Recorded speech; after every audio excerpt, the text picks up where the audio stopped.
Ang Diyos pa pumapayag na yung kanyang kalwalhatian ibigay niya sa larawang inanyuan? At sasabihin ng tao, hindi naman talaga yung larawan ng aming sinasamba kung nakaluhod man kami doon. Para sa Diyos yun.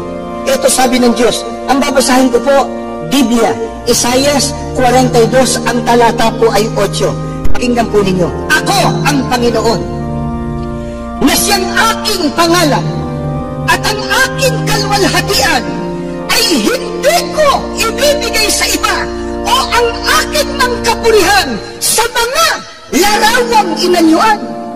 Ang liwanag po, emphatic, ang sinabi ng Panginoon Diyos, siya daw anya ang Diyos, at yung kalwalhatian niya at kapurihan, hindi niya ibibigay sa iba, kahit pa sa mga larawang inanyuan. Ba't natin ikakatwiran ngayon? Kung nakaluhod man kami sa larawan, para sa Diyos yun. Sabi ng Diyos, wag!